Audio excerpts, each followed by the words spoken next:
Well, it happened again. Just 1 year after a trade that completely shook up the league, superstar Anthony Davis is on the move. His time in Dallas? Well, it was over before it ever really got going. So how did this whole high-stakes experiment fall apart so incredibly fast? Let's break it down. 31. That's the number. That is the total number of games Anthony Davis actually played for the Dallas Mavericks. Out of a possible 85. Just let that sink in for a second. So you've got to ask, right? How does a partnership with such massive stakes, a partnership built on trading away a generational talent, just completely unravel in less than a year? That's the big question we're going to get into. First things first, let's look at the news that just dropped.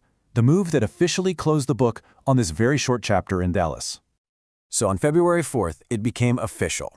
Anthony Davis was traded to the Washington Wizards. But look, this wasn't some minor move. It was a massive 8-player deal that basically signals a full-on reset for the Mavericks. Okay, to really understand the weight of this new trade, we have to rewind the clock. We've got to go back to February 2025 and the blockbuster deal that brought AD to Dallas in the first place. And this quote from the Associated Press really just nails it. This new trade is all about hitting the undo button on the last one.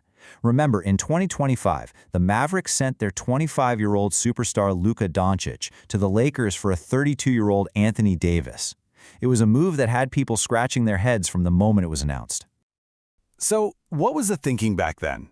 Well, the general manager at the time, Nico Harrison, he was selling this vision of an unstoppable duo. He truly believed that pairing an elite two-way player like Davis with Kyrie Irving was the formula to keep Dallas in the championship hunt. It was a huge swing for the fences, a real high-risk, high-reward gamble. The plan was definitely ambitious, but almost immediately it collided with the one problem that has, well, kind of haunted Anthony Davis for a lot of his otherwise brilliant career. I mean, you couldn't write a better script for how this was going to go. His very first game as a Maverick was a perfect snapshot of his entire time there.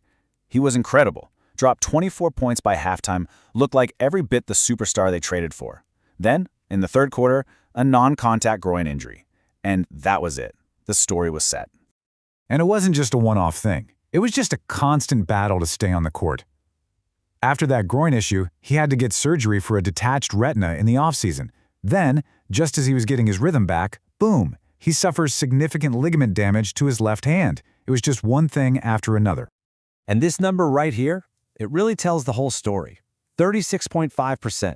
That's the percentage of games Anthony Davis was actually available to play in a Mavericks uniform. And this chart just drives the point home. He played in 31 games, and he missed 54. For every game he played, he missed almost 2. The superstar you traded your entire future for was on the sidelines for nearly 2/3 of his time with the team. You just can't win that way. So, with the original plan pretty much in flames, a losing record, and a new front office calling the shots, the Mavericks had to make a decision. And they decided to pivot. Hard. And the context here is absolutely key. Dallas was struggling badly, sitting at 19-31. But, more importantly, they had this new hope, a rookie sensation named Cooper Flagg, who was already looking like the next face of the franchise.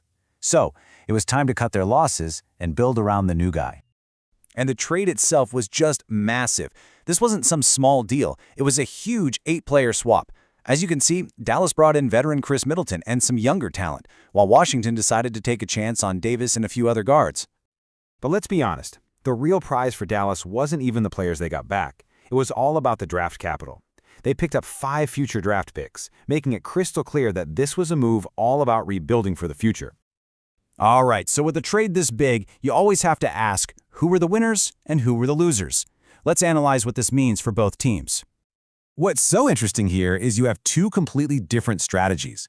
For Dallas, this was a classic salary dump. It was about getting that massive contract off the books and getting flexible. For Washington, it's a gamble on what some people are calling distressed assets. They're buying low on a former superstar, hoping he can be a veteran leader for their young guys. So the impact for Dallas is immediate. They get huge cap savings, dropping them well below the luxury tax line. They're also off the hook for the rest of that massive $58 million plus contract. But bigger than the money, this is them officially committing to the Cooper Flagg era. And yeah, it kind of cements the original Luka trade as one of the worst blunders in recent league history. So, where does all of this leave everybody? This trade answers some big questions, but it leaves us with some pretty fascinating new ones. For the Mavericks, it's all about their 19-year-old phenom now. The entire future of the franchise is on Cooper Flagg's shoulders. They've got the draft picks, they've got the financial flexibility, but the question is, can they actually build a winning team around him? And then you've got Washington, where a really bold experiment is just getting started. You've got two guys in Trae Young and Anthony Davis who were once at the top of the league. Can they mentor a young core, or will their presence and their contracts actually get in the way of development? It's a huge gamble. Which brings us back to the man himself, Anthony Davis. This move really makes you wonder about his legacy. Is this the quiet end of an era for a once-dominant superstar? Or is this a chance for one more unexpected, brilliant chapter? I guess only time will tell.